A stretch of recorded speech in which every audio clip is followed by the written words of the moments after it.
Welcome back, friends. This week we are in gorgeous Granada and fulfilling a long-held dream to visit the amazing Alhambra complex before discovering everything that Granada has to offer on a whistle-stop tapas tour.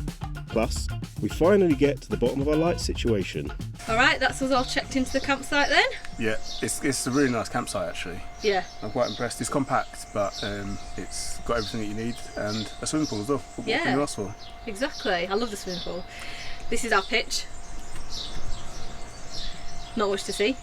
Right now we're going to go jump in the pool. I think Adie's ready. She is definitely ready. And then I think we're going to grab a shower, grab some lunch and head into the city, no? Yeah. We've got tickets for the Alhambra later on this afternoon, so yeah, we're going to head in and check that out.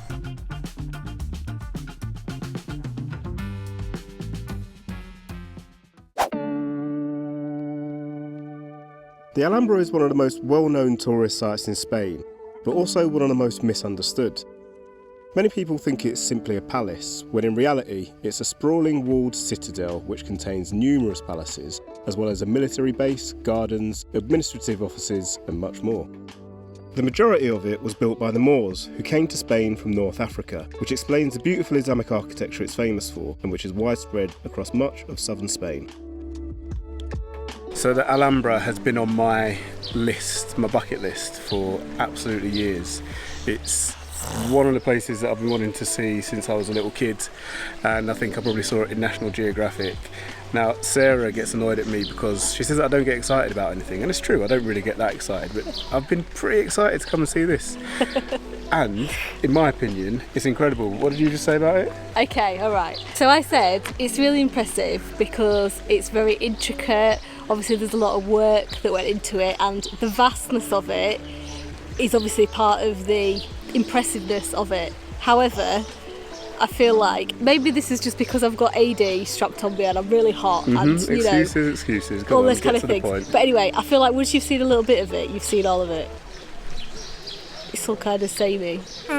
Now, we don't usually do tips on here, but I'm going to take the liberty of giving 2 tips. The first is book your tickets well in advance, because we went on last night and we just managed to get some tickets. Yeah, like every site that I went on for like, I don't know, I was trying for like half an hour and then managed to find one that had some tickets today, but they were all for next week. And I was like, oh my gosh. So we just got very lucky, and all of the stuff that you read about this place says that you do have to book anywhere up to a month in advance. So be a bit more organised than us and book in advance. The second piece of advice that I'm going to give you is, if you're coming here, arrive early. We were rushing to get here, and we were super stressed out, which is why we didn't actually film anything of our way here, because basically you get a time slot to come into the palace itself, and if you miss that time slot then you're done for.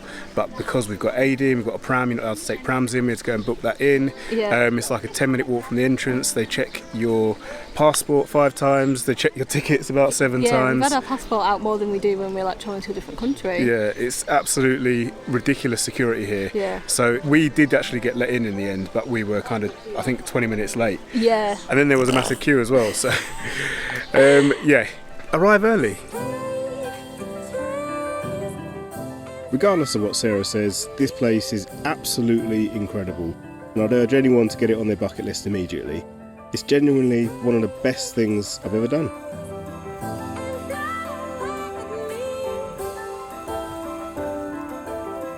We have just come out of the Alhambra, and I've got one more tip. Go on. We spent 4 hours in there, Yeah. and honestly I could have probably spent another 4 hours in there. So my final tip of the day about visiting this place is to give yourself as long as possible. Yeah. If you're interested in history and stuff like I am. I've got another tip. Here we go. Get a guide as well. I was just going to say, I don't know how long it takes if you get a guide or even an audiobook, because we did neither, and it still took us 4 hours. Well, it was absolutely incredible. I've enjoyed every minute of it. What about you? I did. I really, really enjoyed it. I was only joking. I mean, but I'm the same with museums and everything like that. Like, I like them to an extent, but I just can't spend like my whole life in there, which James just seems to want to whenever he gets himself in a museum. He's already said he wants to come back here. Oh yeah, He's I'm going to come back and get a guide and just ditch you two and wander around. Anyway, So yeah, we've left the Alhambra. We're just walking out, finding our way out. We're out of the walls of it, but like the grounds are still massive, kind of thing.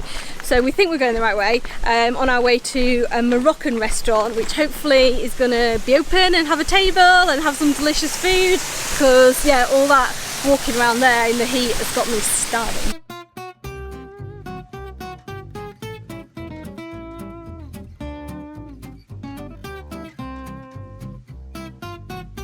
We have finally arrived at the restaurant. That was a hard 20-minute walk upstairs, pretty much up the whole way. So I had to carry the buggy, and Sarah had to carry Adi. But we are here. The restaurant smells great. It does.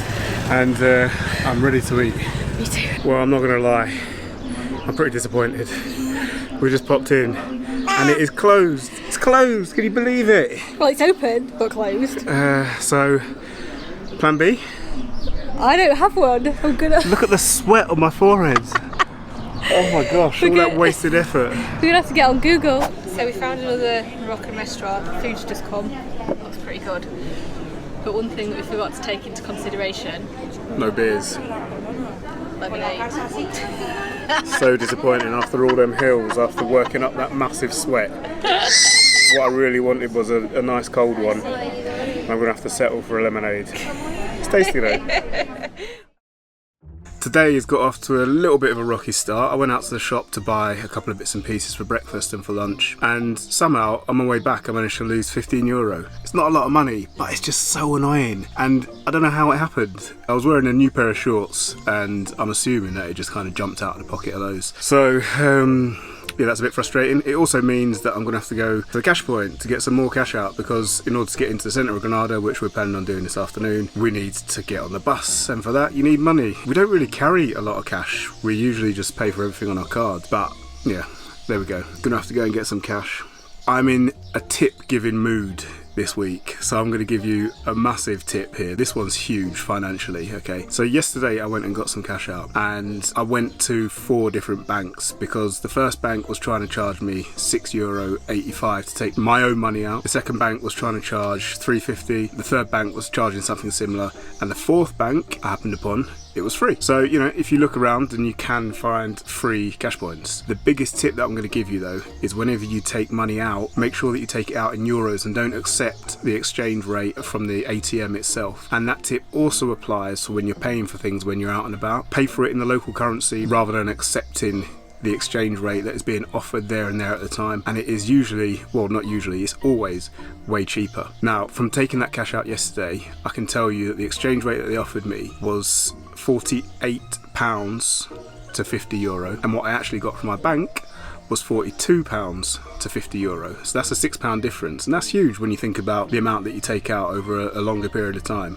So there you go, full of tips. I said tips. Yes, tips. And if you're wondering why it's just me here and Sarah and Adi aren't here, they've gone off to the swimming pool and I've just been left to wallow in my sorrows about this €15. Do you know how much beer that could have bought?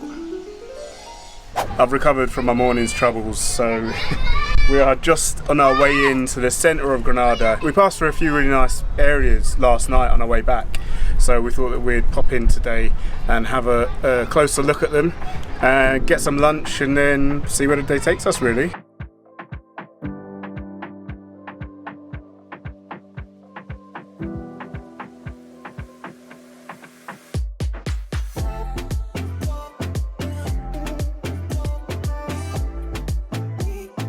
First up on our list of things today was obviously to eat. Yes. Granada's famous for free tapas.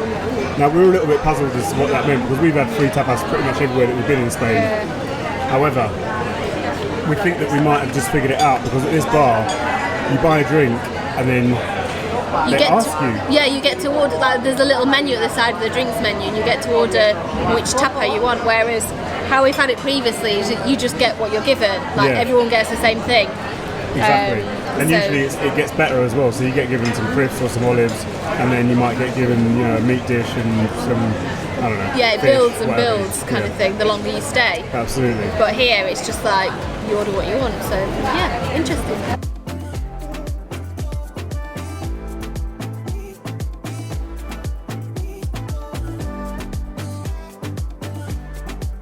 We are walking back to the bus stop and we've randomly walked past a car shop and you would never guess what they had. They've got 3 amp fuses. We've been looking for these for about a week. I cannot believe it. And look, the packets, they're dusty as hell, so they must have been sat on that shelf for years. I don't think this bloke's ever sold any of them before. We've gone overboard, we bought 30, but that means that we can test the lights as many times as we like and really find out what's going on. I can't believe it. This is like gone from a terrible day to such a fantastic day. Morning. Morning. Today is our final day in Granada, probably. Yeah, I think that's so, yeah. And Sarah has finally got round to doing some planning. That's not a criticism, by the way, that's a joke, because we have had no time to do anything, no planning whatsoever, so we've just been kind of going everywhere on a whim. So you've got a full itinerary sketched out for today, right? I have, yeah. We've got some really cool tapa bars to go round. Like, there's more than we can get round, I think. So if they're busy, we can just go to the next one. That sounds like a challenge to me. And then I found a walk to go on that I think hopefully is flat, but we'll see. It's definitely not uphill. Yeah, I'm less enthusiastic about the walk than I am the tapas bars, but yeah, let's give it a go.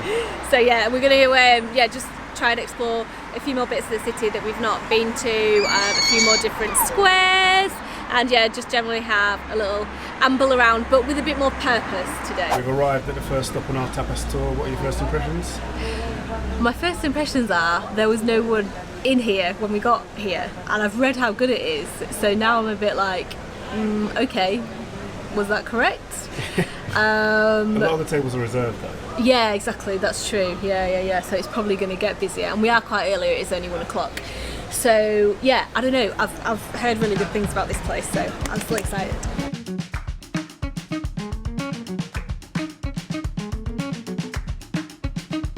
That was amazing. Loved it, absolutely loved it. What a fun day.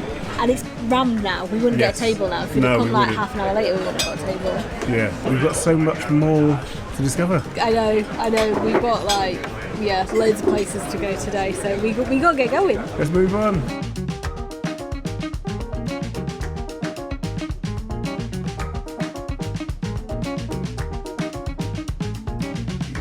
Okay, so this place we're at now called Mercado de San Agustin?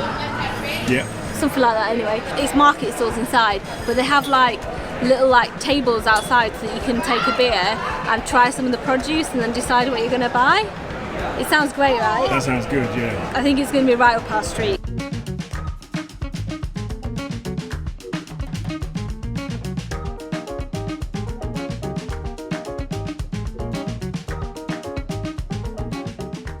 That market was awesome.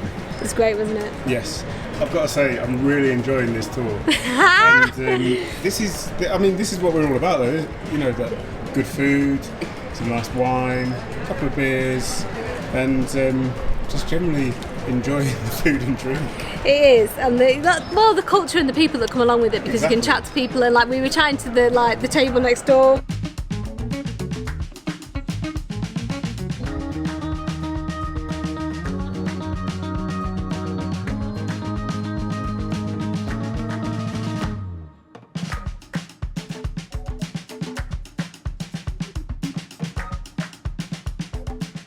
So news is, we've already been here. We have. So this is like the street that we came down onto from the Alhambra. We came down and then we walked up into the hill, so this is like the valley in between kind of thing where the river is. So if we'd have carried on down, we'd have gone like into downtown Granada, and up is to Alhambra. So yeah, now we know how everything connects. Exactly. Just took 3 days. It's all good when you figure it out on your final day, isn't it? It is good. But yeah, we've got a couple more tapas bars to go to.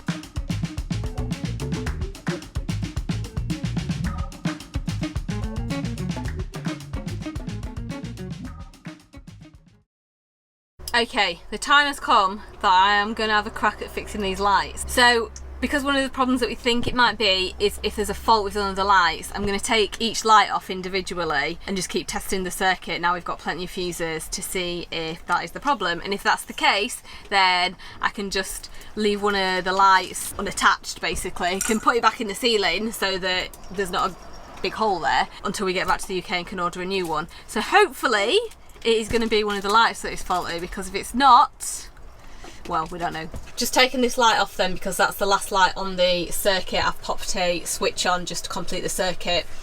Unfortunately, I put a fuse in and it popped straight away, so it's not that light. We'll move on to the rest.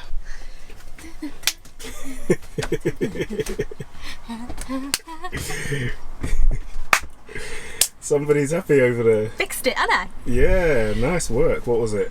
I don't know, it's something with this light, so whether it's the actual light or whether it's the connections onto it, it's this light here.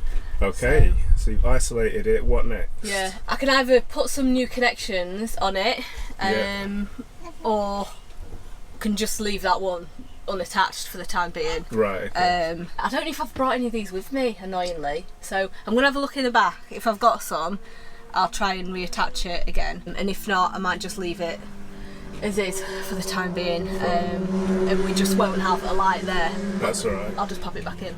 Can I just say, I'm a little bit disappointed because I quite like this look, you know, of the lights with a bit of tape over them.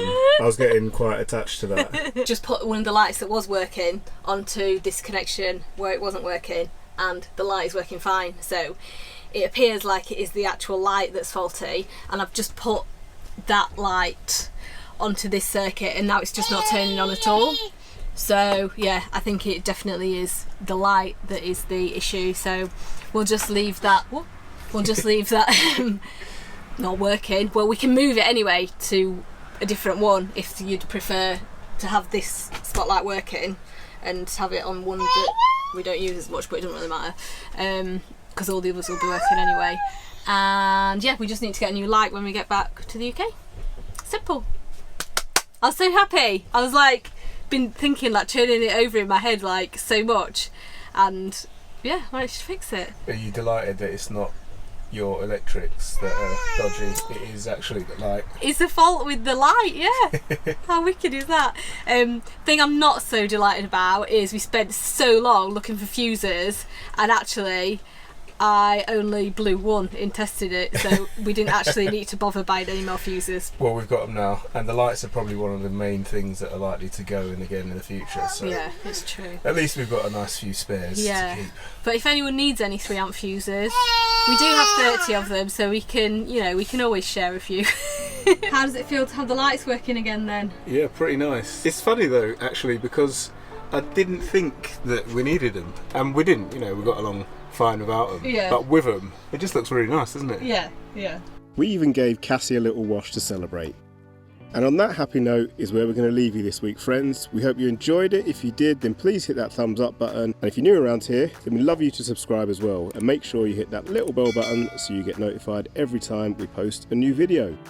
Next week, we are finally going to be hitting the coast for some long overdue beach time. Catch you then.